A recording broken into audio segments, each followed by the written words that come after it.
You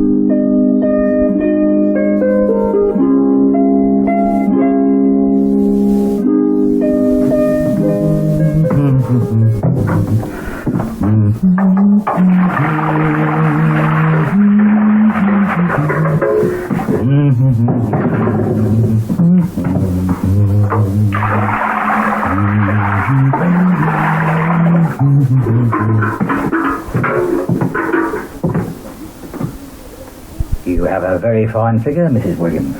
And you, Henry Williams, are a terrible liar. I'm getting much too plump. Good. That's how I like my women. Now into your bar.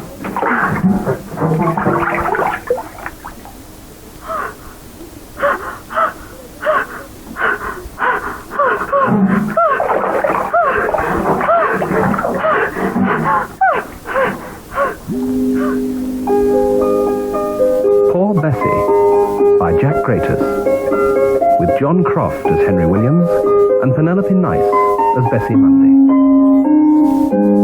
Poor Bessie. Is it over, Fanny? Yes, Herbert. It's all over. A blessed relief. Will you tell Bessie or shall I? Oh, why better? Where is she? In the garden, I think. Yes, there she is. Listen to her. 25 years old and still like a child. What on earth are we going to do with her? Do, my dear? But yes. Warminster's not going to provide her with a husband. Too small. Most of the eligible young men are married. Well, fortunately, your brother's left her well provided. Yes, but that worries me too. I mean, she's so vulnerable. Yes, I see what you mean. Well, I'll have a word with George. He's pretty sharp when it comes to money. Oh, thank you, Herbert. Oh, well, it's no good putting it off. I'd best get it over with. Oh, she was so very fond of her father. Yes, she was. Bessie? Bessie, dear? Yes, Aunt? What is it? Oh, no. Oh, I'm afraid so. Why didn't you call me? Well, there was nothing you could have done. And as your Uncle Herbert says, it's a blessed relief. He has suffered so much since his stroke. Look, I wanted to be with him. He was all I had in the world. Oh, nonsense, dear. You have your brother George and us. George doesn't care anything for me. And I'll be just a nuisance to you and Uncle Herbert. Oh, no. No. With Papa gone, I'm all alone. As you know, Bessie, Father left you well provided. £2,500 in gilt-edged securities. I don't want to talk about that, George. Not with Papa just buried. I'm afraid you're going to have to, old girl. Because it's for your own good. Uncle Herbert and I have arranged with Mr. Ponting, Father's solicitor, to set up a trust fund for you, which means that your capital will be safe, but you'll be receiving about £8 per month. £8? Wasn't that a lot of money? Well, it used to be before the war with those damn Boers. That cost the country a fortune. But it can still keep you comfortable for the rest of your life, provided you're careful.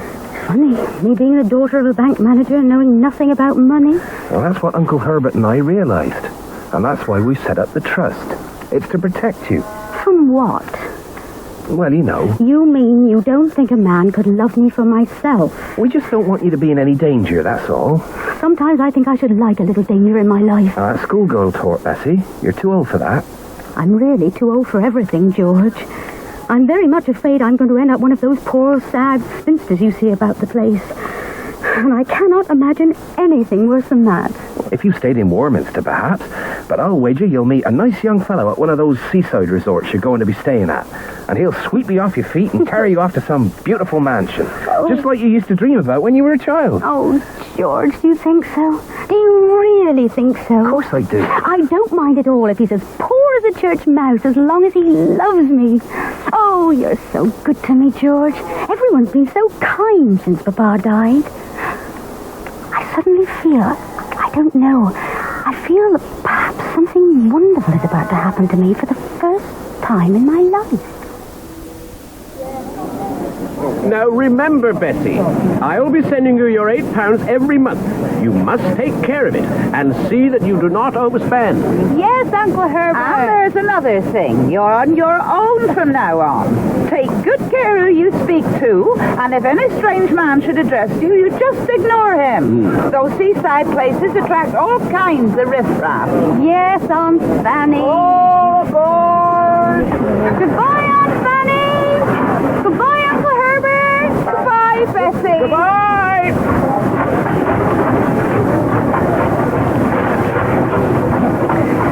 Oh, I hope we've done the right thing, letting it go off like that. Well, my dear, as you yourself said, what alternative do we have?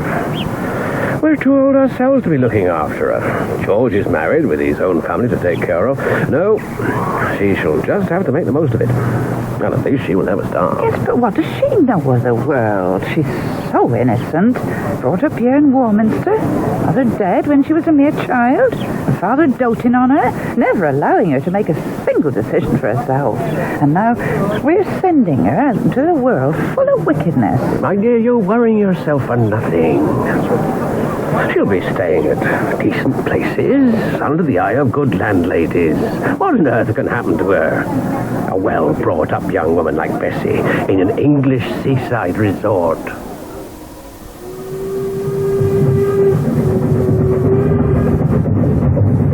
This is your room. How long will you be staying? 3 months. Try one of these cakes. No, thank you. I couldn't eat another thing. And did you see that hat she wore? Outrage. This is your room. How long will you be staying? 5 months. Shall you be going to the concert party tonight? I wouldn't miss it for the world. Is the bridge before dinner? I'm not. This is your room. How long will you be staying? 6 months. Don't look now, but I think he's staring at us. Which one? The one with the monocle. He's very handsome. But married, my dear. Married. This is your room. How long will you be staying? Oh, I don't know. 3 months, 6 months, forever.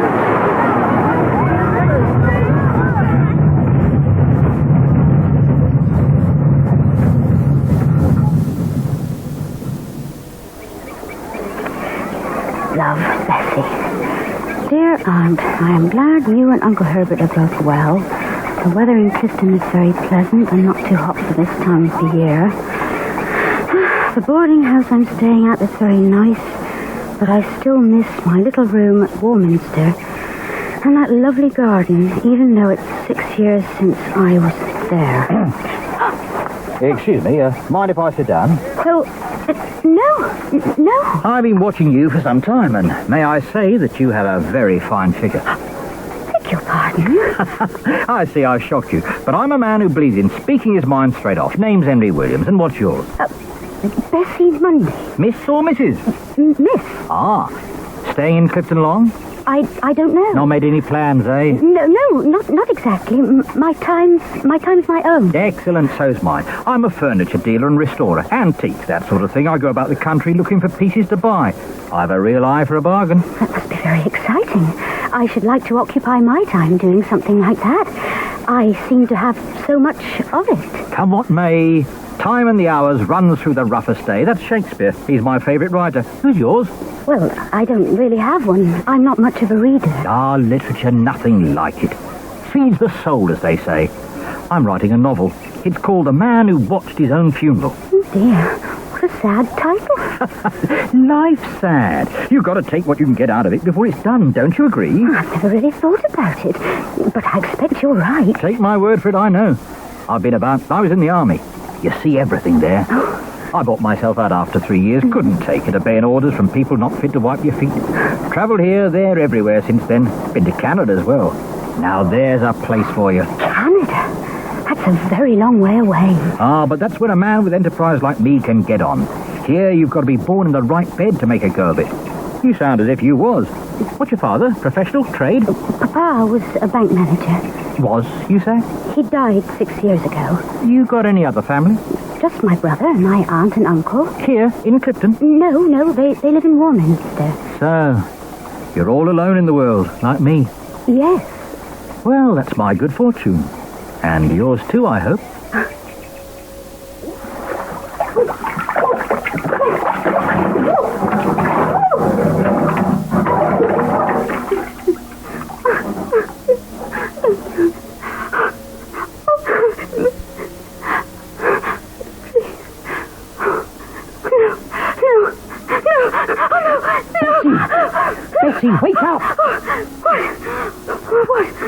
up? What? You look like you was having a fit. A fit?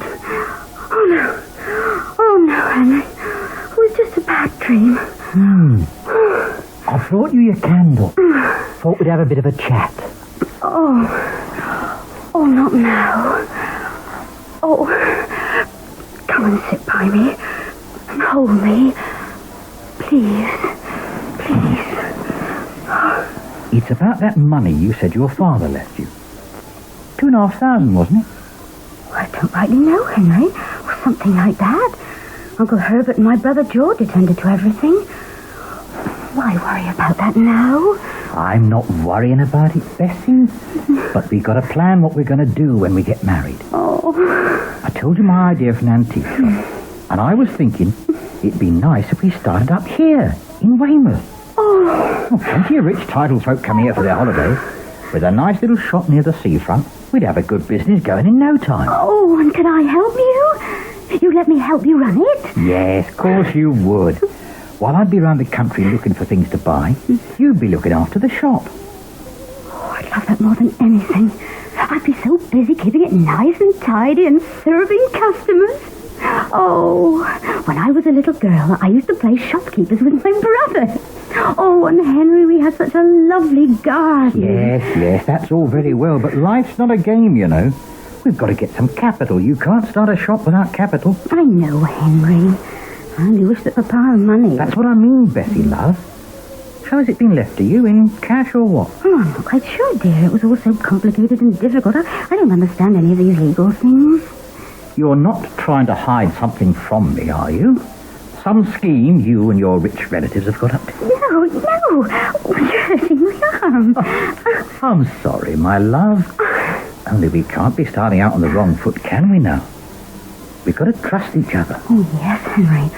Always. But I'm still a little confused. Everything's happened so quickly. 1 minute we've never set eyes on each other. The next we're running off to Weymouth together. Oh, I could have burst out laughing to look at that stupid landlady in Clifton and all those gossipy old women when we walked out of the house with you carrying my bag. What they must have been thinking about me. I didn't care. I just knew it. The moment you spoke to me that I wanted to spend the rest of my life with you. And so you shall, my dear, so you shall. Henry. But we'd better see a solicitor about the will soon. No good living these legal matters. And you never know how your family might take to your getting married. Oh, they'll be very happy that I'm settled with a husband of my own. I'm sure they will. Well, I should say so, but you never can tell. You are a notch above me, you know, and people from your class are particular about things like that. Aunt and Uncle aren't a bit like that. I'm sure you'd like them if you met them. That's as maybe. But we've got to make sure of our position. Yes, dear. Please, don't leave me now. I do love it when you're with me like this. Stay a little longer. Nothing in the world would please me more than to spend the rest of the night with you. But when we're married, not until then. Oh. Now get yourself off to sleep and dream about me. I'll be right next door. Yes, dear, I will. And thank you, Henry. For what? For loving me. Can I help you? We want to get married by a special license. And when's the happy day? I know you have to give 1 day's clear notice, so put us down for the day after tomorrow. And let's have those declaration forms to fill in. We're in a hurry. Here you are, sir. If you need any assistance, I'll be happy to help. Thank you, we can manage. I don't know what to write, Henry. Your name in full, Bessie Mundy. No, it's Beatrice Constance Annie Mundy. That's my full name, only everyone calls What a mouthful. All right, put it down. Then give the Crabbe's address where we're staying, and your father's occupation, banker. Now get on with it. We've still got lots to do today. Yes, Henry. Well, that wasn't too bad. No, not really. You haven't done this before, Henry, have you? Because you seem to know exactly what to do. What are you accusing me of, Bessie? I'm not going to stand here and be insulted like that. I'm sorry, Henry. I didn't mean to upset you. I was only joking. Trouble with you women is you pry too much into things that don't concern you. Oh, don't be angry. I didn't think. It's just It's just you tell me so little about yourself. Well, you want to know more, do you? Well, you know what I tell people who ask too many questions? No. I tell them my mother was a bus horse, my father was a cab driver, and my sister a rough rider of the Arctic regions. What about that, eh? Will that satisfy your curiosity? You can be very cruel to me sometimes, Henry. You best learn to keep your mouth shut. I saw a solicitor's office around here the other day. Now, where is it? Oh, there we are. William T. Wheaton, solicitor and notary public. I hope he can see us now.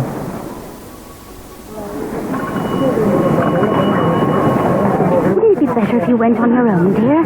You understand these legal things, and it's such a lovely morning for a walk on the esplanade. No, it's your father's will. You must tell the solicitor all about it. Ah, Mr. and Mrs. Williams, is it? Please sit down. What can I do for you? My wife and I recently got married. My wife's from Warminster, where her father was the manager of an important bank. He died a few years ago and left her some money. As we want to go into business here in Weymouth, my wife wishes to receive some of that money. I see. Well, that shouldn't be too difficult. If you write to the executor, I'm sure he'll be... Yes, but there's a bit of a problem. You see, my wife thinks that the money's been tied up in some way, but she's not sure how. If you could write to the solicitor in Warminster, he'd be able to tell you about it, wouldn't he? Perhaps there's a trust involved, Mrs. Williams. Yes. Well, I'm not sure. My wife's not versed in these matters. Wouldn't it be better if you wrote to Warminster for the necessary details? Certainly I'll do that if that's what you want, Mrs. Williams. Yes, as my husband says, yes. Yes, please. And what is his name, your father's solicitor? I don't remember. Come on, Bessie, think. I'm trying to. I have a law directory here. I could look up the names of the solicitors in Warminster and you could tell me. Ponting. I remember now. Yes, Mr. Ponting. Good girl. Ponting. I'll write, as you request, Mrs. Williams, and find out what I can from him, but I expect it is some form of a trust. Come in to see me, say, next Tuesday. I'm sure to have a reply from him by then, about 11 o'clock, if that's suitable.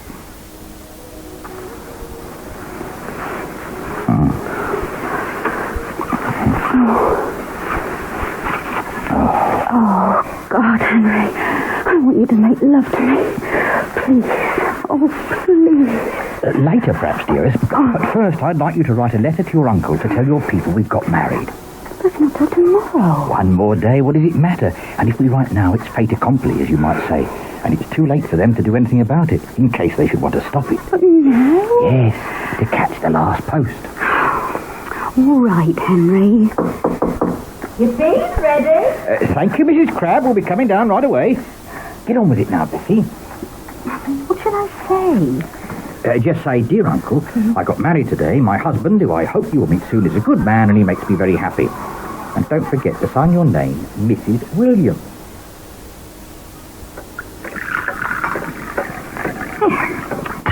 Another sliced bread and jam, Mr. Williams. Much obliged to you, Mrs. Crabbe. What about you, Mrs. Williams? Oh, dear. Not yet. I keep forgetting. Just one more day, Mrs. Crabbe. That reminds me, as you've both been so friendly to us, we would appreciate it if you would act as our witnesses tomorrow. Well, sir, we'd like that very much, I'm sure, but I've got my work. Oh, don't worry. We'll see to it you are properly compensated. Only we've no friends to speak of in Weymouth, and Bessie would like someone she knows, wouldn't you, my dear? Oh, yes. Oh, yes, please. Well, I reckon that's fair, then. What do you say, Mrs. Crabbe? It'll be a pleasure, I'm sure. And afterwards, I'll make us a special tea. I'll open that bottle of whiskey I've been a-saving. Excellent. It's at 3 in the afternoon. Bessie and I will meet you at the register office. Aye. And then you're for it. Oh, go on, Mr. Crabbe. You wouldn't have it any other way. No, maybe not. But then I'm one of your lucky ones. Ain't I, Mrs. Crabbe? And you don't think I will be? Well, of course you will be, dear. And you, Mr. Crabbe, hold your tongue. Just one more photograph to send the folk. That'll do. How much will that leave? 3 shillings and sixpence. Highway robbery. Don't worry, Henry. I have the money. There we are. 3 and 6, is it? Here we are.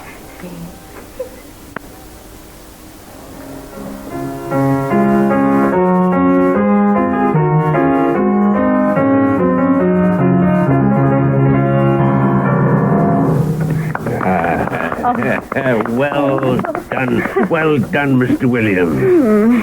Very nice. I see from this photo on the piano, Mr. Crabbe, that you were also in the army. Aye. You too, Mr. Williams? Yes, Northamptonshire Regiment. I was a physical training instructor, boxing, wrestling, dumbbells, that sort of thing. Well, that's what I said to Mrs. Crabbe, didn't I, dear? I said you must have done some physical training to look at you. Well, you were right. Feel this bicep. I wouldn't like to tussle with you on a dark night.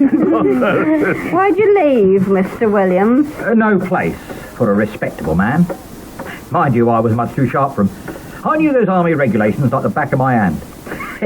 One day, I told the orderly officer that we hadn't enough food to eat. You never. I was marched right off to the colonel. Colonel, I said, according to regulations, the men haven't enough food, and I can prove it. I got them to fetch a pair of scales, and you know what? I proved it to him there and then that they were 3 ounces short in their rations. What happened? The food got better overnight, that's what happened. Oh. For the old regiment, what's more. Whoa, bravo. He tells other people more about himself than he tells me. Mrs. Williams, you're not drinking your tea. There's more cake. You must help yourself. Thank you. You're very kind. She's not a child, Mrs. Crabbe. I never said she was, Mr. Williams, but some people need a little more care taken of them than others. I hope you realise that. These are the documents that Mr. Ponting sent me, Mrs. Williams. There's a copy of your father's will, and this is the voluntary settlement you made. What settlement? I was about to explain. Mrs. Williams signed this deed of settlement after her father's death. Under it, her share under her father's will is being held in trust for her by her uncle and brother. Does this mean my wife can't get hold of her own property? As things stand, that is so. But I suggest, Mrs. Williams, that if you want to do anything about it, you should consult Mr. Ponting. After all, he drew up... My affairs has got nothing to do with my wife's people. I just want to know whether we can get any capital from this trust, that's all. For the business I told you about. Oh, Henry is going to be so angry with me. I wish I hadn't let George persuade me to sign that deed. Oh, I wish Papa was here. He would help me. I know he would. I've got it. We'll raise a loan using the settlement as security. I might be able to suggest something like that to Mr. Ponting. Perhaps if you could tell me a little about yourself, Mr. Williams. What do you want to know? Just a few details of your background. It seems, according to Mr. Ponting, that your wife's family know absolutely nothing about you. I wrote to them the other day. Didn't I, Bessie? Oh, yes, Henry. A very nice letter. They think I'm not respectable enough for their precious niece, is that it? They think I'm after their money. That's why they're putting difficulties in our way. I never knew that my wife's father had left her any money until the day we came to see you, and I've known her for 6 months. Isn't that so, Bessie? Oh, I'm so horribly confused by all this talk. I just wish we could get out of this stuffy office and walk along the seafront. I'm 35. I come from London. I'm a picture restorer and dealer. I go about the country buying and selling. I was 3 years in the army. Isn't that enough? Now, what about a loan? I'll have to look at the settlement more closely before I can properly advise you. But you said you looked at it already. Not closely enough. Mr. Ponting did not go into too much detail in his letter. He only mentioned the cash. What cash? Oh, I thought you knew about that, Mrs. Williams. Why does he keep addressing me and not Henry? Henry understands these things so much better than I do. No, I don't. Well, as I understand it, you haven't been using up all the interest, so it's accumulated over the years. How much is there? Over £100. 100? Kept that to yourself as well. I didn't know about it, dear. I'd like you to write to this Mr. Ponting today and tell him that we want this £100 immediately. If we can't put our hands on all the money she's really entitled to, then at least we can get hold of that little bit they're trying to keep from her. Is that what you want me to do, Mrs. Williams? Yes. What my husband asks. As you wish. Why didn't you tell me about that settlement? Don't trust me, is that it? You and the lawyer, you people are all alike. Now what are we going to do about the business, eh? That's what I'd like to know. Please don't shout at me, dearest. People are staring. I don't give a damn. I'll do anything for you, Henry. Just stay with me and love me. Love? Oh, yes, love. You can't buy pictures with love, can you? Still, could be worse, I suppose. At least we'll have £100 in our pockets to get started. And in the meantime, we might as well see what the town has to offer. Oh, yes.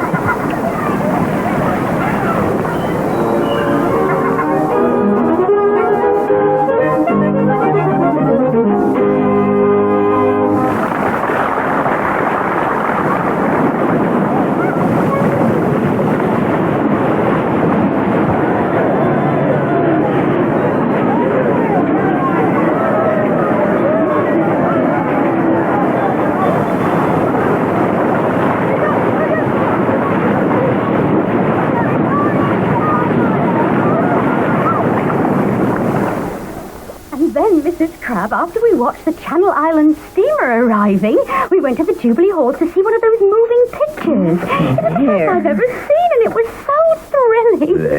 There was a picture about the Bay of Naples, and it looked just like real life. And then, very funny comedy. I laughed so much I almost fell off my chair. and then afterwards, Henry bought me some lovely chocolates. You must have one. Please. Oh. Yes, and you too, Mr. Crabbe. Well, thank you, ma'am. I don't mind if I do. Oh, it's so wonderful, Mrs. Crabbe. I'm having such a lovely, lovely time. I never imagined marriage could be so wonderful. And Henry's so kind. Whatever I want to do, he lets me. He never raises his voice or anything.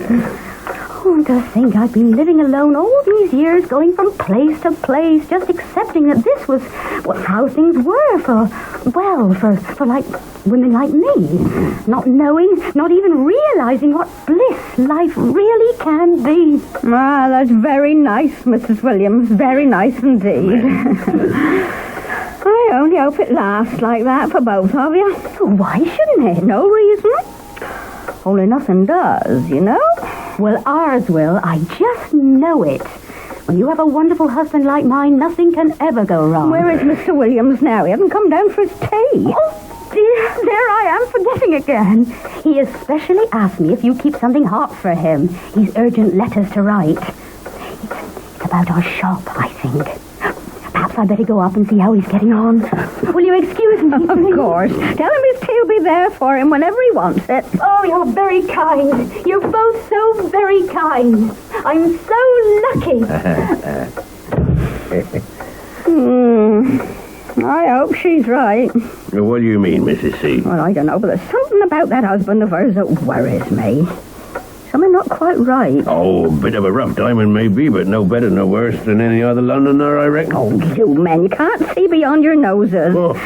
She's such a childlike creature for someone her age, and much too trusting. Seems to me she was so pleased a man took notice of her, she'd have married him even if he were Bluebeard himself. No, Mrs. C, that's not a nice way to talk about our guests. After all, he's paying rent for 2 rooms and not complaining even though they're now living in one. She's paying, not him. Oh. I've seen her hand him the money to give over to me, and that's another thing. He don't seem to do any work. Well, what about that shop he's always talking about? I believe that when I see it. Oh, and by the way, he said he was going to give you something for staying off work for their wedding, did he? Well, not a penny. Thought as much. He's mean, I tell you. Mean and shifty. Look at those eyes of his. They look right into you. Gives me the creep.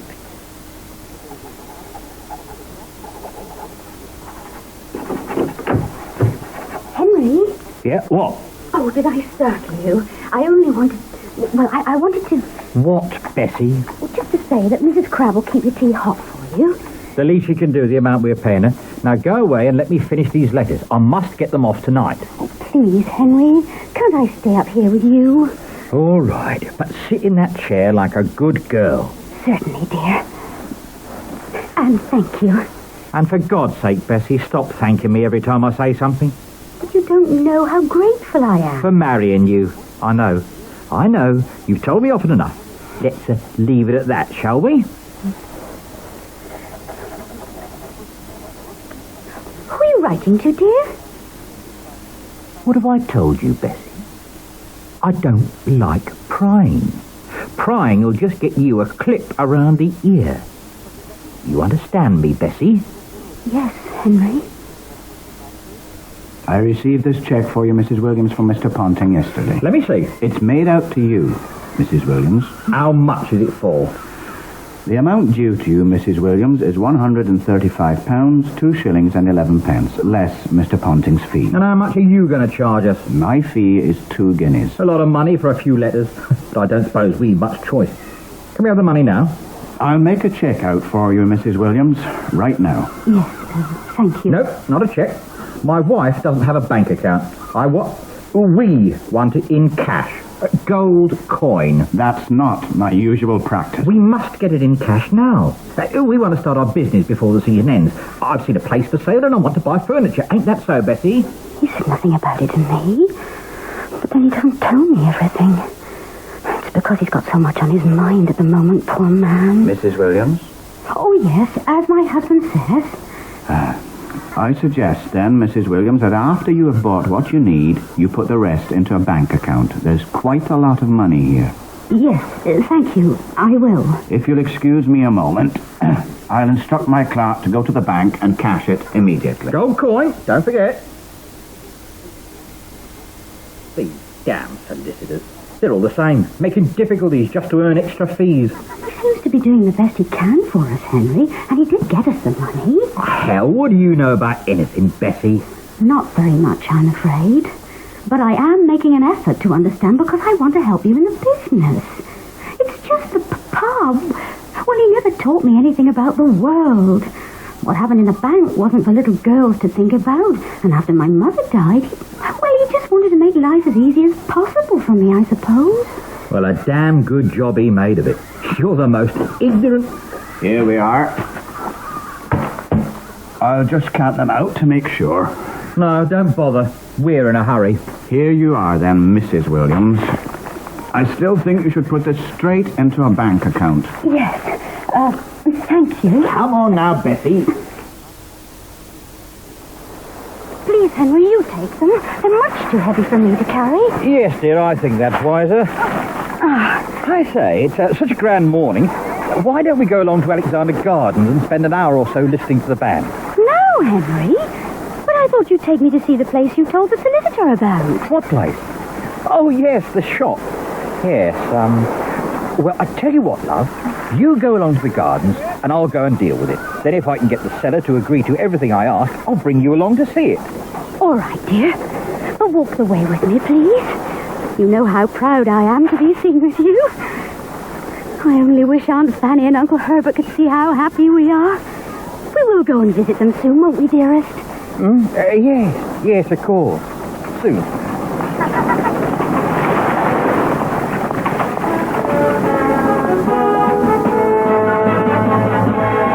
Here you are, Bessie. A nice seat close to the bandstand. Thank you, dearest. And you won't be long, will you? I'll be back before you even realise I've gone.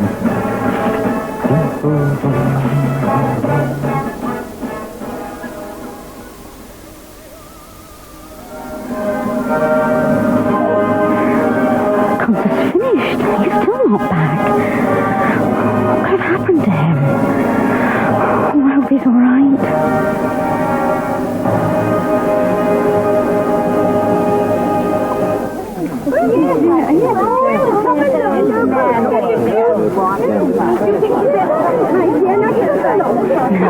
I mustn't panic. I must get a grip on myself. Excuse me, sir. Do you have the time? 1 o'clock exactly. Time for a snifter before lunch. Eh? Or what? Thank you. Henry's been gone for nearly 2 hours. He's never left me alone this long. Perhaps he's had an accident. Been knocked down by a carriage in the esplanade. Perhaps he's lying there and no one knows who he is. Oh, he could be dying. Oh, God, I must find him.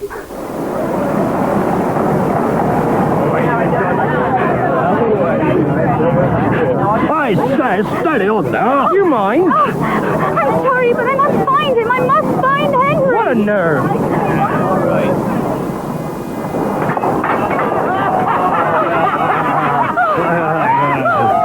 Where's the fire, little lady? I don't know where I am. Give us a kiss before you rush off. Oh, there it is. There's the house. Oh, please, please let Henry be at home waiting for me.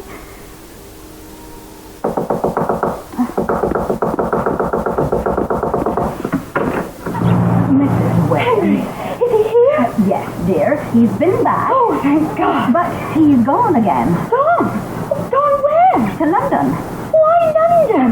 I don't know, dear. He never said anything to me. He just gave me this letter to give to you. Maybe he explains it all in here. He was writing letters last night.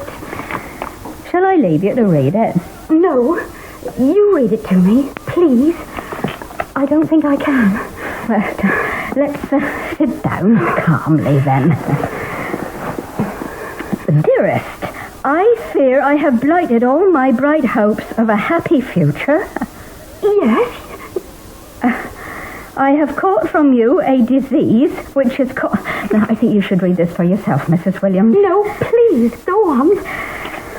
Caught from you a disease which is called the bad disorder. For you to be in such a state proves that you could not have kept yourself morally clear, must I? Yes. Now, for the sake of my health and honor... Oh, my dear, we don't have to read this. Let me tear it up and throw it away. No, I want to hear what my husband has written. As you wish.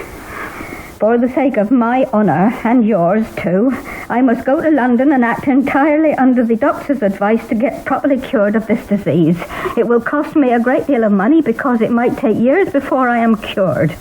The best thing for you to tell the landlady and everyone else is that I have gone to France. But tell your uncle, if he happens to ask you about the money which was sent to you, tell him that you kept it in a leather bag, and 2 days after I had gone, you happened to go on the beach and fall asleep, and when you woke, the bag of money was gone. Oh, Dr.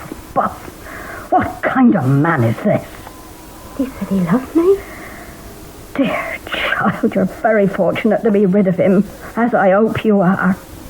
And to think, he stayed in my house. Is there any more? Well, I'm afraid so. Then read it, please. If you will not carry out every word of my advice, you will cause a lot of trouble, and the affair will be in the police court, and you will bring disgrace on yourself and relations. But if you keep away from everyone you know, no one in the world need know of your disgrace. The man ought to be horsewhipped. But I loved him, George. I realise that, old girl. But there's the money he stole from you. We have to bring in the police, you know. No police. Whatever he's done, he's still my husband. Well, it's your money. Thank heavens he couldn't get his hands on the trust. Now you know why we insisted on it. Well, what will you do now? Perhaps he'll come back to me, as he said he would. Do you seriously think he will? I don't know. Perhaps I'll go looking for him. I don't know. I just feel that without him, my life's over.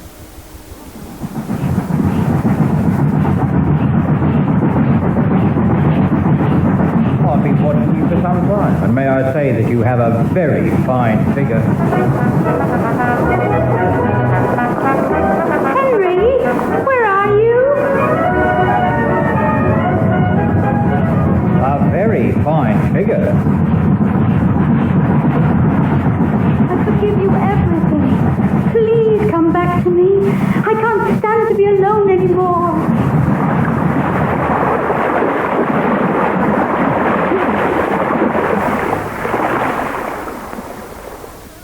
Sorry, Miss Mundy, but the weather's been so horrid.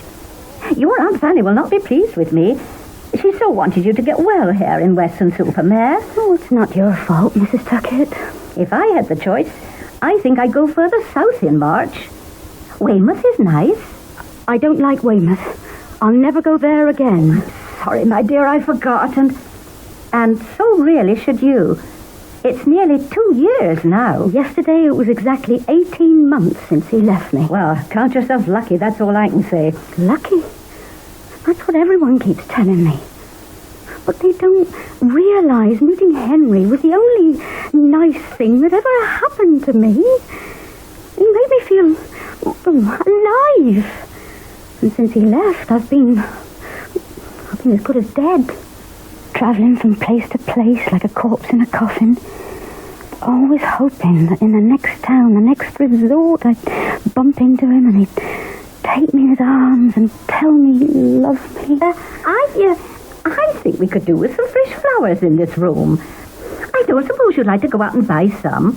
Yes, very much. As long as it's not too windy for you. No, not too windy. I have 5 bunches of your daffodils, please. I'd better wrap them up well. Otherwise, I'll blow away. Thank you. Am I going the right way for the Marine Parade? Yes, dearie, straight ahead of you. Why go there on a day like this? I'm hoping to meet someone. Won't be a soul about, I promise you. The sea'll be over the wall. Mind how you go. Lavender's blue, diddle, diddle, lavender's green.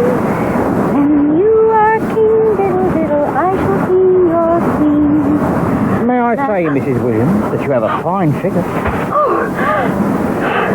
You've gone and dropped your flowers. Here, let me pick them up for you. There you are. No damage done. Henry, is it you? I'm not dreaming. It's me all right, Bessie. I've seen you in so many places. Hey, you have? But it's always turned out to be someone else. Well, this time you're right. Shaking. Here, let me put my arm around you to keep you warm. No, don't. People will see us. Who cares about them? I do. I've disgraced myself once. I don't want to do it again. You're still my wife, Bessie. Then why did you leave me? Why did you go? And why did you write such a cruel, horrible letter? And so untrue. You made me suffer so much. I've also suffered. When the doctor told me there was nothing wrong with me, and when I realised what I had done to you, I was so miserable, I thought I would do myself in. I really did. And why didn't you come and find me? Let's not stand here in the cold. Let's walk back into town. I searched all over, hoping that I would find you again. At night, I cried bitterly. Oh, stop. Oh, God, I can't believe it's true. It's a miracle, darling, but it shows we were meant to find each other again. Did you think so, Henry? I've never stopped hoping. It's asking a lot of you, I know, but can you find it in your heart to forget the past? Forget the past? Forget all the pain? Yes, dearest wife, I'm begging you to forgive me and be just as we were. I don't know. I don't know what to think. My mind's in a whirl. Please, hold me before I fall. Don't you still love me? Yes, I do, Henry. And has your life been any happier without me? No, worse. Much worse. Well, then, be my wife again, this time for good. And you will never go away again? Never, I swear. I've learnt my lesson. I know that we belong to each other forever. Then yes, I will. Thank God.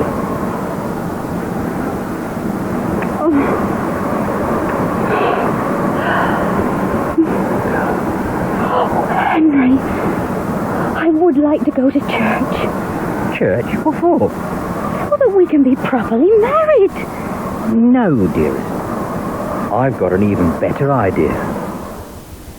Now, let me see if I understand this correctly. You say, Mr. Williams, that you had contracted this contagious disease, and you feared you would communicate it to Mrs. Williams, so you left her. Now, you've met again, you've come to me, a solicitor, to formalize your reunion. Correct. I thought it better we should do that, so Bessie's family can know that we're together again. You see, I'd also borrowed some money from Mrs. Williams, about £150, and because I had her relations, her uncle mainly, Mr. George Mundy... No, Henry, dear. George is my brother, Herbert, is my uncle. Yes, Herbert Mundy. He was a little put out. Why he should be, I don't know. It wasn't his money in the first place. But I would like to establish a better understanding with him if possible. So I would like you to write to him explaining the circumstances, as I've told you them, you know, about the money and all, and that we're a united couple once again. Can you repay that money to your wife? Not at the moment.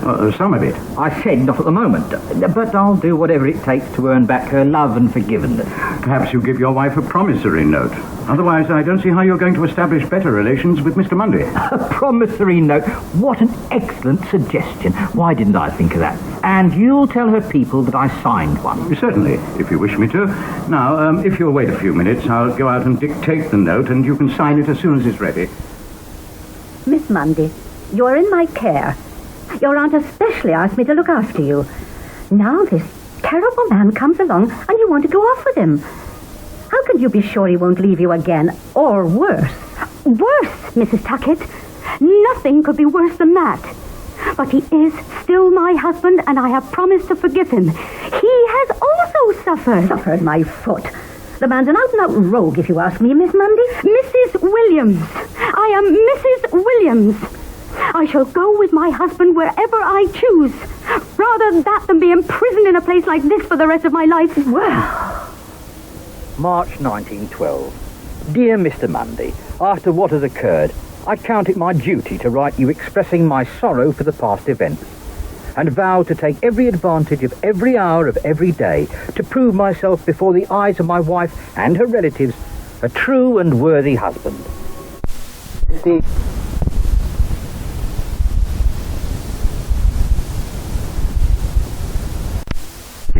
8 weeks. Dear Aunt, everything after all is happening for the best. I know my husband now better than ever I knew him, and I am perfectly happy with him. I hope you will soon forget the past. With love, Bessie.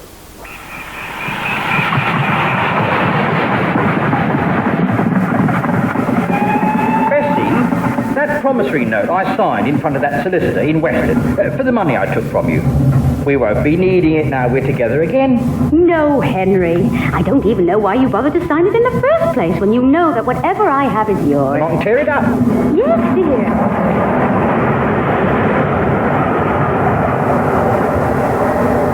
Henry, do you know Mr. G.J. Smith? There are 2 more letters for him, like the ones we got in Ramsgate. Here, give them to me.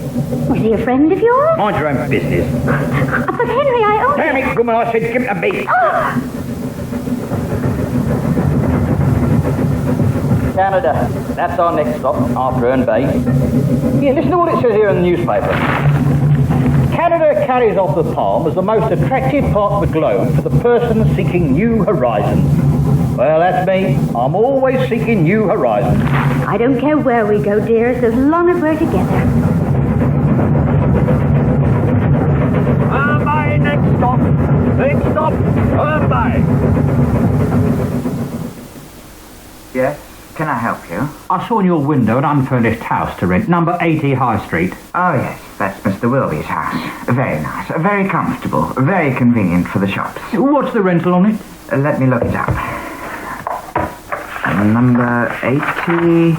Yes, here we are. 5 rooms and kitchen. No bathroom, I'm afraid. Only £18 per annum. A real bargain. How many people will be occupying the house? Only my wife and me. We've been married 2 years. No family. And what references can you give me? References? None. We've just arrived in town. Any previous landlord will do. We've been going about to different places, staying in furnished rooms, you know. I see. Have you a banking account? How about this post office savings book? Oh, no. That's not what I mean. Still, if you let me have a look. No need. I can tell you there's between £50 and £60 in there. I won't leave you much to live on once you've furnished the house. There's no problem there. My wife has a private income. She gets it monthly. Oh, I see. Good.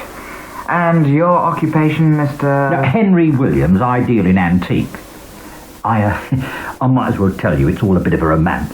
You see, my wife's a notch above me. She's the daughter of a bank manager, and her family didn't at all approve of us getting married, so we've been kept on the move, avoiding them. Yes, but now, about the house. Will you be wanting it? Oh, yes, of course. Good. Here's our usual agreement.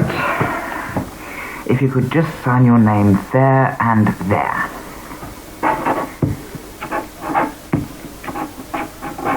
G.J. Williams. I thought you said your name was Henry. Stupid of me. Got so much in my head at the moment. Here, let me strike that out. And write in Henry Williams. That's right now. Here are the keys. You can move in straight away if you wish.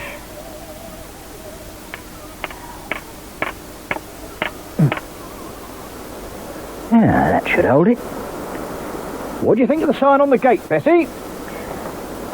H. Williams, art dealer, pictures, china, curios, and antique furniture, etc. bought.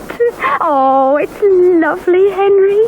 And the brass shines beautifully. I promise I'll keep it like that always.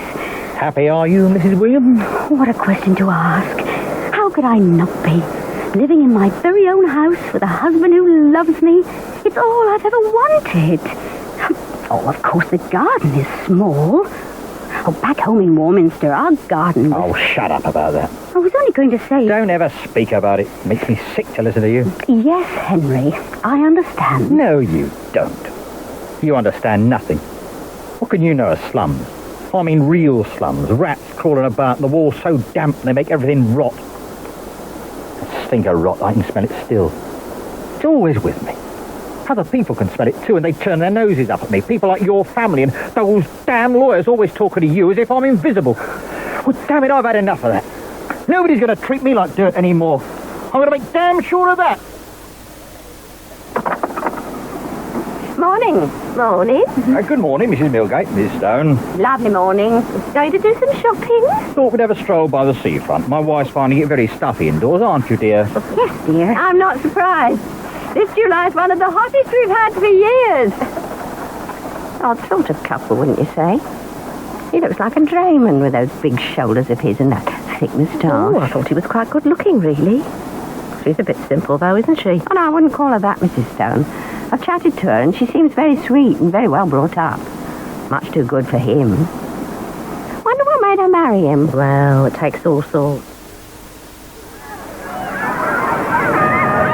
Henry? Yeah? I say, look at those bathing beauties over there by the edge of the water. Look at that one there, the blonde. She's giving me the eye. Had a few like her in my time, I can tell you. Yes, dear. But when are we going to start looking for furniture to buy? You leave those things to me, Bessie. That shop in Mortimer Street has a lot of nice china and things. It's no good talking like that. First thing we've got to do is get our hands on that capital of yours. Hey, what's happening? Why's that crowd gathering down there where those girls were playing? Hey, young fella, what's going on? Been an accident. A girl slipped in some pebbles and went down head first. Is she drowned? Think so. Can't stop, I'm going for a doctor. They're bringing her up on the beach. I say, it's the blonde one. The one who was flirting with me. Let's not look. Let's walk on, please. All right. But I don't know what you're getting so fussed about. She's so young. Young, old, what's the difference? She had it easy going quick like that. Probably from the shock as much as anything. Please don't talk like that, Henry. It makes me frightened. There's nothing to be frightened of. I watched my father dying. He suffered so. Oh, yeah. What did he die of? A stroke. He was bedridden for months and months. Knocks the brains out of a man, a stroke does. I'd rather not talk about it. Well, what do you care? He left you with pots of money. Only trouble is your damned family don't trust you with it. That's why they've got it so tied up. They were only trying to protect me, Henry. They did it for my own good. What good is it to you now? You can't touch a penny of it without your uncle and brother agreeing. Well, they might. You never know. I'll tell you something, Bessie. If I can't have that bloody money to start us up in business, I'm going to leave you again. What'd you say to that? I'd rather die. Yes, I suppose you would. You the librarian? I'm looking for a book on law. What aspect of law? Wills, trusts, that sort of thing. If you'll come this way, sir, I'll show you what we have.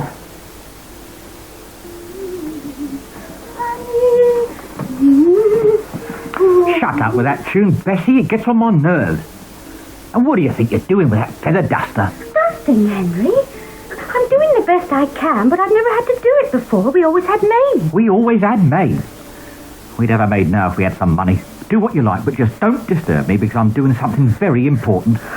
I think I've found a way at last to break that trust. How, dear?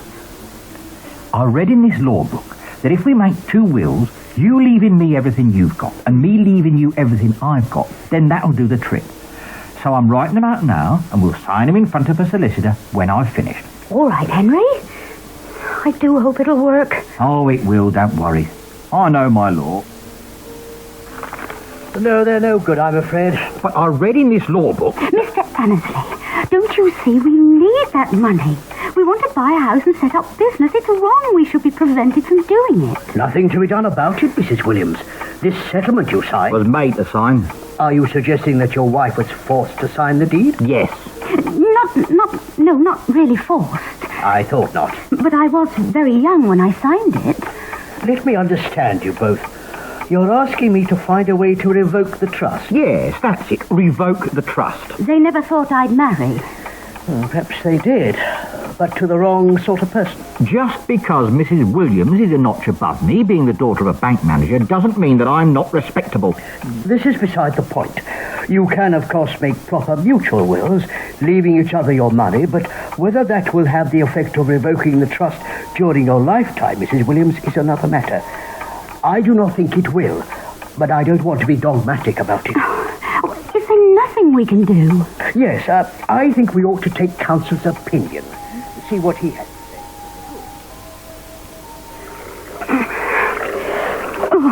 Hello, Mrs. Williams. Having trouble squeezing out that washing? There's so much of it. I'm not very good at it. Oh, would you like to use my mangle? You get it done in half the time. Thank you, Mrs. Millgate, but I'd rather do it myself. Oh, suit yourself. Mr. Williams not at home? Oh, no, he's out looking for furniture for the shop. I asked him to take me, but he said I'd be more useful at home, even though he knows how hopeless I am at housework. How long have you been married, Mrs. Williams? It'll be 2 years in August. Well, I've been married many more years than you, so let me give you some good advice. If you don't put your foot down right from the start and show your husband that you're not going to be bullied by him, he'll make your life a misery. Oh, my Henry wouldn't do that. Oh, yes, he would. You're all the same. So if you want to go buying furniture with him, you insist on it. And if he gives you any argument, do what I always do. When he comes sniffing around for a little, you know what, you make him sleep on the floor. Oh. Yes, Mrs. Millgate. Now, I've looked into the matter of that trust, and this is what I've done. I've drawn up mutual wills and also a deed of covenant not to revoke them. The effect of signing the deed of covenant will be that you, Mrs. Williams, cannot leave your property to anyone else during your lifetime, and only your husband will be entitled to receive it on your death. Does that mean we can get hold of the money? As I've tried to explain, I don't think anything will help you there, but this is the nearest to that position we can get. However, to make sure, I'm sending all these documents to counsel, and we'll see what he has to say. I hope it won't take too long. I have a lot of stock to buy. Oh, he's a very good man. I've no doubt we'll be hearing from him quite soon. Good.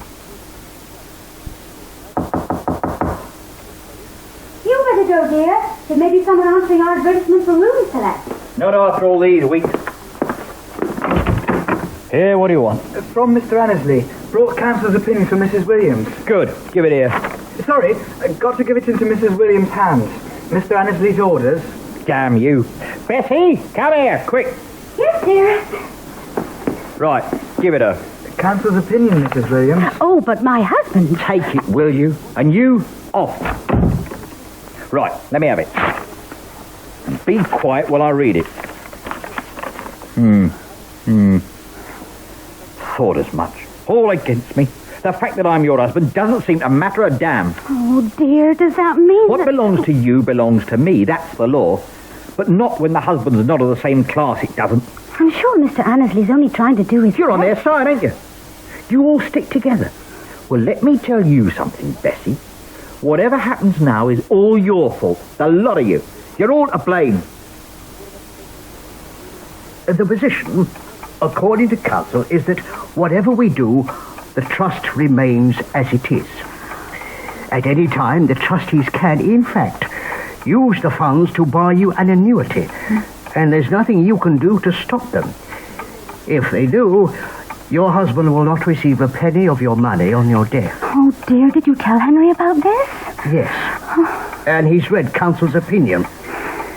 He also knows that I do not advise you to sign that deed of covenant because, well, apart from the fact that it won't affect the trust, I think it's wrong that you should tie up your power to change your will. I have no intention of changing it whether I sign the deed or not. So I want to get this matter settled as quickly as possible. What did he say? Oh, he just shrugged and said, "As you please, Mrs. Williams. I'll have the documents prepared right away." Well done, Bessie. I was wrong about you. You really do love me. More than anything in the world. You will sign your will here, Mrs. Williams. Then when you've done that, you will sign the deed of covenant. But before you do, I want you fully to understand that your husband will get everything you own on your death, whether at that time you wish him to have your money or not. I understand perfectly. It is my experience that sometimes people wish to change their minds. Circumstances may arise and feelings are not quite the same anymore. I love my husband. I don't see why he shouldn't have my money. Let's get on with it, shall we?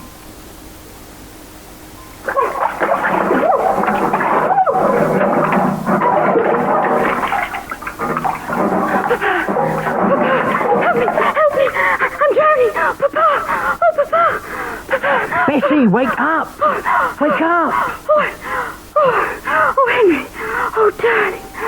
Oh, thank God it's you. Oh, I had a terrible dream. No, dear, not a dream. You've just had a fit. A fit? Yes, dear, a very bad one, I'm afraid. We were talking when suddenly your head fell forward. I thought you'd fall off your chair. I've never had a fit before. This was one all right, I know. I've seen men having them in the army. And if it's in the family, it can come out at any time. I dreamt I was drowning. Oh, I was so frightened. No one's had fits in our family. Well, what about your father? Didn't you say he died of a stroke? Well, that's more or less the same thing as a fit. I'm very concerned about you, dearest. You've not been looking at all well these past few days. We'd better see a doctor first thing in the morning. May I look at your tongue, please, Mrs. Williams? No sign of biting. You'd expect that with a fit. I'd better examine your heart and take your pulse. Have you ever had a fit before, Mrs. Williams, or any member of your family? No, never. And I don't remember having one last night. It's just this headache I've got. Headache, Well, your heart and pulse are quite normal. Your bowels in order? No trouble passing water? No. Good. Then it would seem that you've nothing to worry about. I'm not so sure. My wife didn't want to tell you about her father. He died insane, and that's what makes me so scared. They can be fatal fits, can't they? Well, yes, in that case, you have cause to be concerned. Hereditary diseases are difficult to predict. They can strike at any time. I'll make up some medicine for you, Mrs. Williams. A mild sedative. Take it 3 times a day. Mm-hmm. And I suggest, just to be on the safe side, you spend a day or 2 in bed. Then you should be as right as rain. What about a bath, Doctor? I understand it can help prevent fits. Well, I've never heard that before, but one now and then certainly can't do any harm as long as it's not too hot. Thank you, Dr. French. I'm very grateful to you. Not at all. That's what I'm here for. And should you need any further help, please do not hesitate to call. I saw some second-hand ones outside the ironmonger's on the corner. Right, let's go and look at them. Oh, it's so hot, Henry. Can't we just sit by the front? You heard what Dr. French said. I'm well now. Really, I am.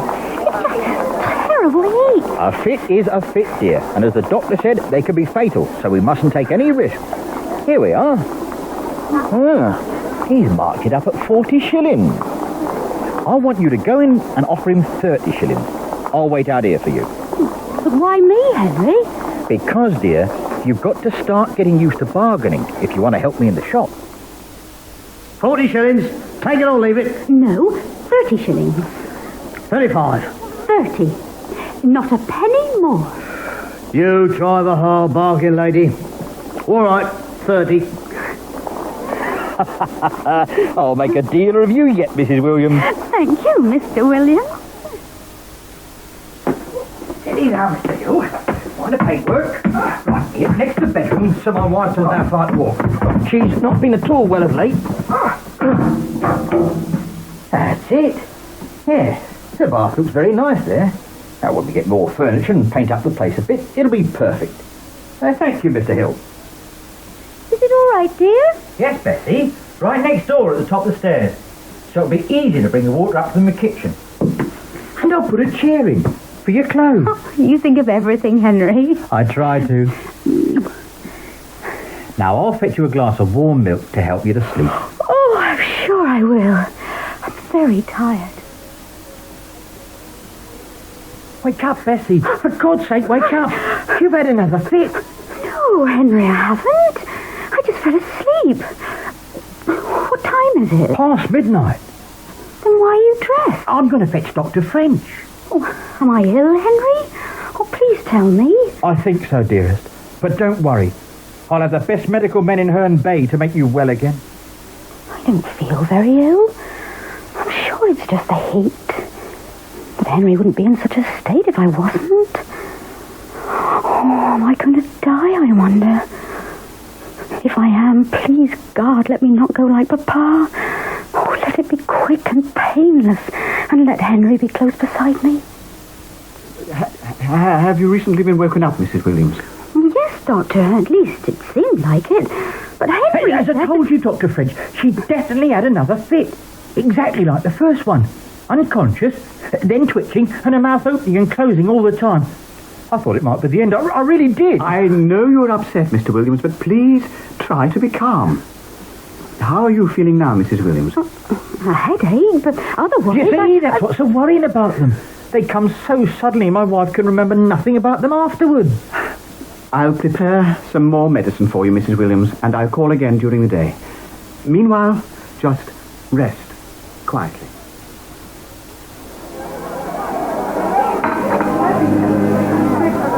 I'm so glad we came out. I couldn't lie in bed another minute. And you brought me such a lovely dress, Henry. You're so good to me. It's a pity we couldn't have had that bath fitted.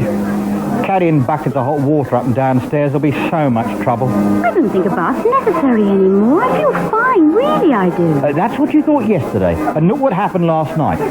If you finish your tea, Bessie, I'd like to go. I want you to write that letter to your uncle. All right, Henry. I love it here in Herne Bay. Do you think we can stay here forever? I've never stayed in one place for more than a few months since Papa died. Yes, we'll see. I'd better tell you what to write. Yes, dear, you'd better. Herne Bay, 12th July, 1912. Dear Uncle Herbert, I have recently had a number of bad fits which have left me weak and suffering from nerves and headache, and have evidently shaken my whole system. My husband has been extremely kind and done all he could for me. He has provided me with the attention of the best medical men here, who are constantly giving me treatment and visiting me day and night. I do not like to worry you with this, but my husband has strictly advised me to tell all my relatives... No, that should be to let all my relatives know and tell them of my breakdown. I've made out my will and have left all I have to my husband because I love him. Yours sincerely, Bessie. Well, what do you think, Fanny? Shall we go to her? No, Herbert. She's made her bed. Let her lie in it. Poor Bessie.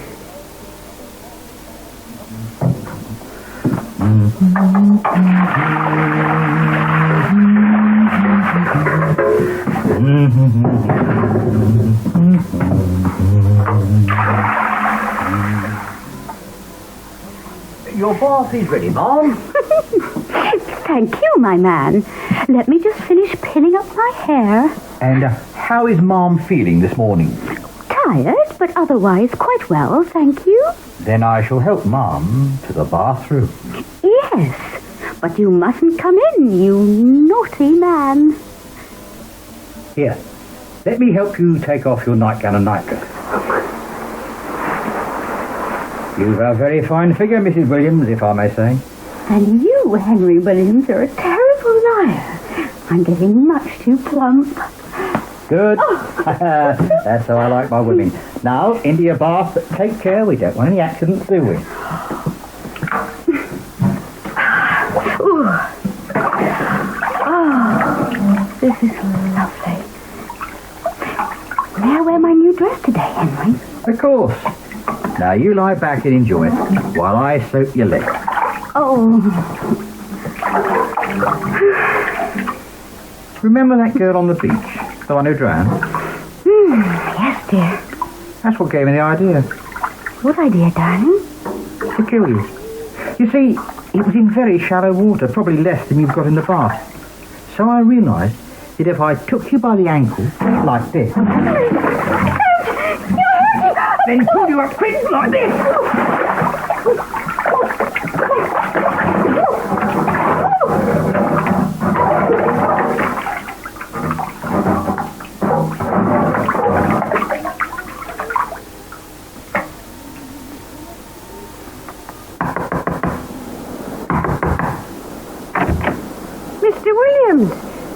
Oh, good heavens, what is it? It's my wife, Mrs. Millgate. It's Bessie. Oh, God, I don't know what to do. Well, what's happened to her? She had a fit in her bath. I went out to buy some fish for her tea, and when I come back, I found her head under the water. Oh. Did you send for Dr. French? Yes, straight away. He helped me to take her out of the bath, and he gave her artificial respiration. But it was no good. She was gone. Oh, poor darling Bessie. Oh. She was so happy here in Herne Bay. Only yesterday she was saying she'd like to settle here forever, and now... What are you going to do? I don't know. I just know I can't stay in that house a moment longer. Do you think I could stop with you a few days till I get things sorted out? Oh, yes, of course you can. 13th July, 1912. Dear Mr. Mundy, words cannot describe the great shock I suffered in the loss of my wife. The doctor said she had a fit in the bath, and I can assure you and all her relatives that everything was done which was possible to do on her behalf. I can say no more, believe me. Yours faithfully, Henry Williams. My duty as coroner is a simple one. I sum up the evidence. But it's for you, the jury, to decide whether the deceased died by someone deliberately causing her death or by accident. The relatives of the deceased have requested a post-mortem examination. But looking at the facts, and there was abundant evidence that the deceased was drowned, I do not see how such an examination will help you arrive at a verdict. If she was drowned by violence, you would have expected to find some signs of a struggle. There are no such signs, so death by violence is unlikely. The husband, anxious for his wife's health, had taken her to see the doctor, and he had described to him symptoms which were compatible with epilepsy. If, therefore, you are of the opinion that while in her bath she had an epileptic seizure, then your verdict will be death by misadventure. We have gone into the matter very carefully, and I hope the relatives will be told that this case has been thoroughly thrashed out. Dear Mr. Mundy, the result of the inquest on Bessie was misadventure by a fit in the bath. The burial takes place tomorrow at 2 p.m. I am astonished at the mean and most unmanly conduct of Bessie's brother George, who, notwithstanding every opportunity to come down to Herne Bay in order to see the proceedings carried out by the officials, wrote at the 11th hour a most offensive letter to the district coroner in which he asked him to hold a very strict investigation.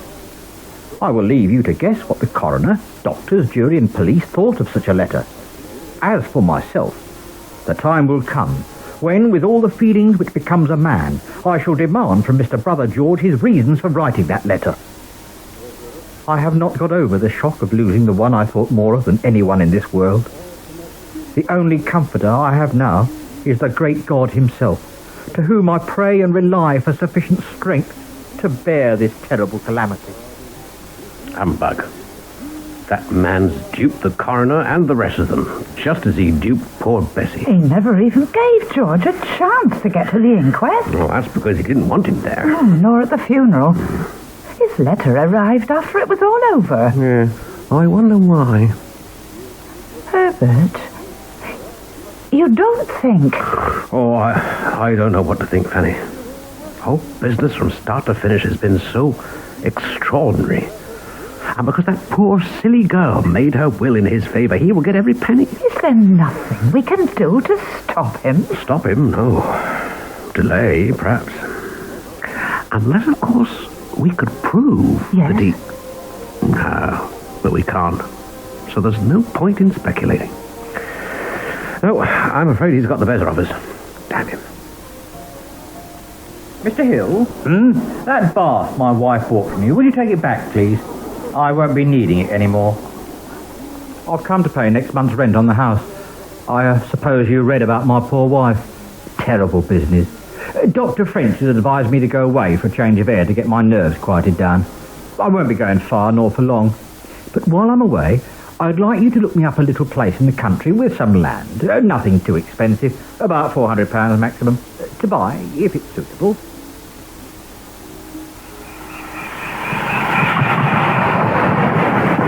29th July, 1912.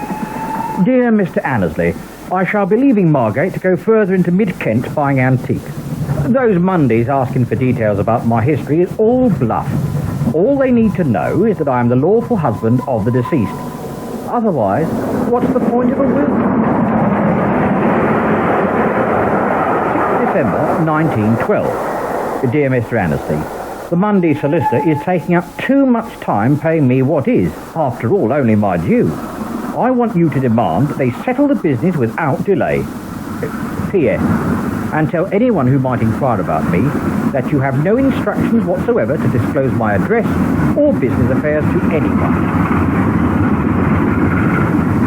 I'm interested in buying that house you advertise in Eltham Road, Bristol, for £420. I'll be paying in gold.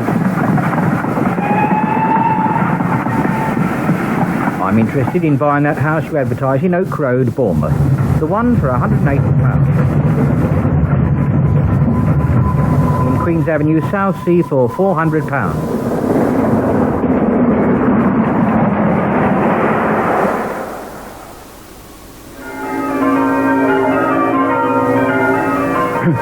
Good morning, Miss, Burnham. Miss Burnham. Pleased to meet you. Permit me to introduce myself. My name is George Smith. I'm an artist just visiting Southsea. And I saw you wheeling an old man into church. Your father? Oh, no, that's Mr. Holt. I'm his nurse. He likes to go on a Sunday. I like to sit out here in the churchyard. So peaceful, don't you think? Very. I take it then you have no close family? Oh, not in Southsea. Then like me, you're all alone. Yes. I hope you will not be angry with me, Miss Burnham, if I say, as an artist, that you have a very fine figure. I say, Fanny, listen to this in the newspaper. Mrs. George Smith, who was married only 6 weeks ago, died suddenly in a London boarding house on the 18th of December, 1914. Her husband, giving evidence at the inquest, said he met his wife, who was a nurse, at Southsea. After travelling to London, she complained of headaches and giddiness, and he took her to a medical man who prescribed for her. That evening, she took a hot bath, where she was a considerable time. When he called to her, there was no answer. He entered the bathroom and found his wife lying in the water, dead. The doctor concluded death was due to drowning, saying that the heat of the water could have acted on her heart, causing either a fit or a faint. Now, who does that sound like? Good God. Bessie and that terrible... What was his name? Henry Williams. Is it a coincidence, do you think? Or could there be a connection? Oh, you never can tell. Why not write to Scotland Yard? If it's a coincidence, well, that'll be that. But if not... Then somebody will have to do some investigating. Are you George Joseph Smith? Yeah? You were married to Alice Burnham on the 17th of December last, and she was found by you, dead in her bath in Highgate. Oh, yeah, shocking business. You are also said to be identical with John Lloyd, who was married to Margaret Lofty, who similarly died in her bath in Blackpool. No, I deny it. I've never heard of anyone of that And then name. Henry Williams, who was married to Miss Bessie Mundy in Weymouth in 1912. Lies, all lies. Who's saying these things about me? I must ask you to accompany me to Bow Street Station, where you'll be charged with the murder of Alice Burnham, Margaret Lofty. George Joseph Smith, you are charged on indictment that you, on the 13th day of July in the year 1912, feloniously, willfully, and of your malice aforethought, did kill and murder Bessie Constance Annie Mundy. Are you guilty or not guilty? Not guilty. Call Dr. Bernard Spilsbury. I am the pathologist at St Mary's Hospital, London. In February of this year, I went to Herne Bay and there saw a coffin which had been recently exhumed. The plate bore the name of Constance Annie Williams. There was no bruising on the body, but this, to my mind, does not invalidate the suggestion that the deceased died by violence. Experiments have been conducted with a volunteer of a size and height similar to the deceased, and have proved to my satisfaction that the accused, with the strength and capability of a man trained as a gymnasium instructor, could easily have held the deceased by the ankles, drawn up her legs suddenly, forcing her body beneath the water by about 8 inches, so that she lost consciousness almost instantaneously and drowned. Had she known what she was about to do, she would probably have struggled. But the accused, being her husband, she trusted him. And that trust, in my view, is what killed her. Gentlemen of the jury, I thank you for the great attention you have paid to this case, and I thoroughly concur in your verdict. It may interest you to know, and show the fairness of an English trial, that there was evidence which has not been given before you, that in addition to the 3 marriages you have heard about in court which ended in death, the prisoner went through the ceremony of marriage with at least 6 other women, in each case robbing them of their life savings. George Joseph Smith, you have been found guilty of cold-blooded and heartless murder. I think the exhortation to repentance would be wasted on you. The sentence of the court upon you is that you be hanged by the neck until you be dead, and may the Lord have mercy on your soul. I've done no murder. Say what you like. I've done no murder. I've done no murder. I've done no murder. I've done no... Poor Henry. Poor Bessie was written for radio by Jack Gratus, with John Croft as Henry Williams and Penelope Nice as Bessie Mundy.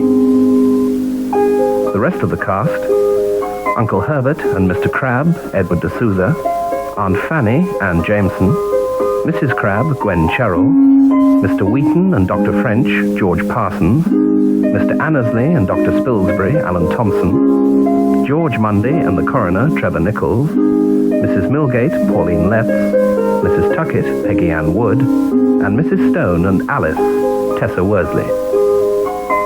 Other parts were played by John Church, Jared Morgan, and Jamie Roberts. The play was produced in Bristol by Brian Miller.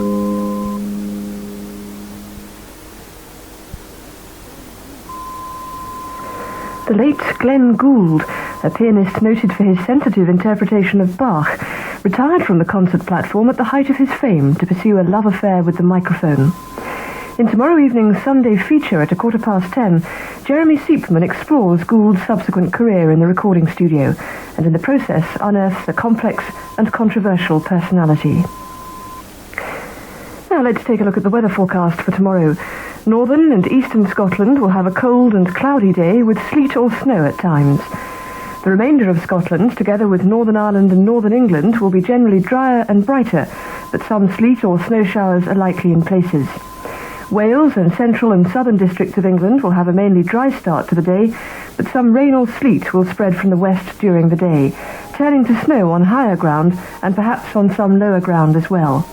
It'll be cold, with frost and icy roads in many parts in the morning. And the outlook: sleet and snow dying out for a time, cold with widespread frost, but becoming a little milder in the south later. And that's the weather forecast. This is Radio 4.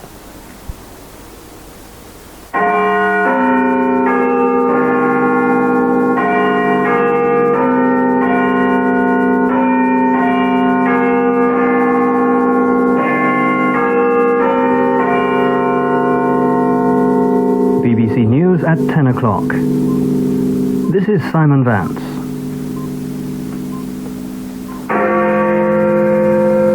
Libya is reported to be on a state of high alert in case of any retaliatory action by Israel or the United States. Earlier, the Soviet Union accused the Americans of planning to attack Libya. In Belfast, 25 policemen were hurt in an outbreak of violence at a loyalist rally against the Anglo-Irish Agreement. The anti-apartheid campaigner Dr. Alan Boesak has attacked the Commonwealth Mission of Wise Men and accused Britain of supporting the South African government. 5 people, including 4 children, have died in a road accident in icy conditions, and the forecasters say things are getting worse. 20 football matches were called off because of the weather, but in the games that were played, 3rd Division Bristol Rovers knocked 1st Division Leicester out of the FA Cup. The United States and Israel have been warned by the Soviet Union and much of the Arab world not to contemplate reprisals for last week's terrorist attacks on Rome and Vienna airports. The attacks were carried out by a Palestinian group said by both America and Israel to have had the backing of Colonel Gaddafi of Libya. Washington has called for international economic sanctions against Libya. U.S. Navy planes are reported to have been moved to a base in Sicily, and a task force headed by the aircraft carrier Coral Sea left Naples yesterday heading towards the Libyan coast. The Libyans have denied any involvement in the airport murders, and the country's foreign minister has said they're prepared to defend themselves by all means against any aggression. Reports on Israeli radio this evening say that Libya has been put on a state of high alert in readiness for any retaliatory action, with planes ready to take off at a moment's notice and anti-aircraft emplacements manned. Strong support for Libya has come from the Soviet Union, which has accused the Americans of threatening direct military action. From Moscow, Graham Webb reports.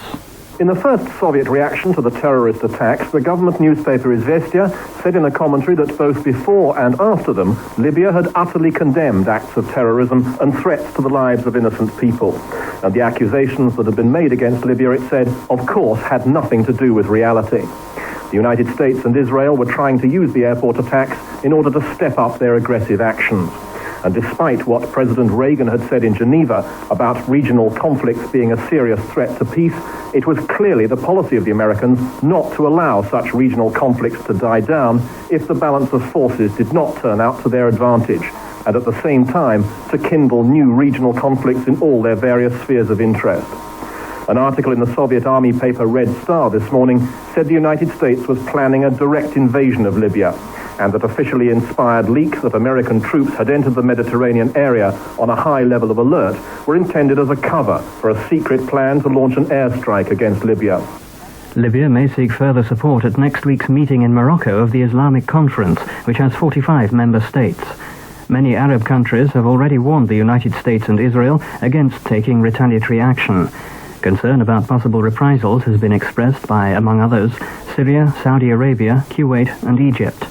A statement issued by the Arab League in Tunis expressed support for Libya and denounced threats and troop movements which, it said, could only have disastrous consequences.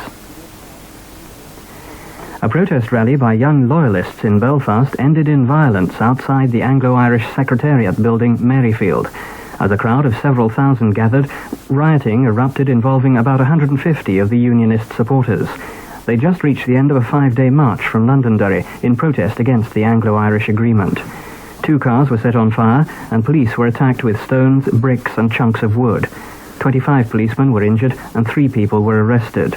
The violence was condemned by Unionist leaders and the vast majority of the crowd. From Belfast, our correspondent Christopher Powell reports. Until this afternoon, the march had been peaceful, with 6 flute and drum bands turning out to welcome the young Unionists to Belfast.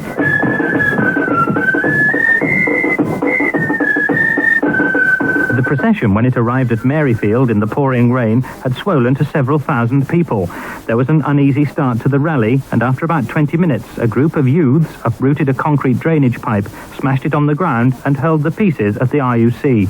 The leader of the official Unionist party, Mr. James Molyneux, made a plea for calm. The best tribute and the best thanks you can pay to those young marchers is to disperse to the homes from which you came without bringing any discredit on the cause which they and you hold dear. But his request went unheeded as the youths turned their attention to the reinforced gates. After repeated charges, these gave way and police in riot gear drove the crowd back. Shortly afterwards, the rioters made for another group of officers.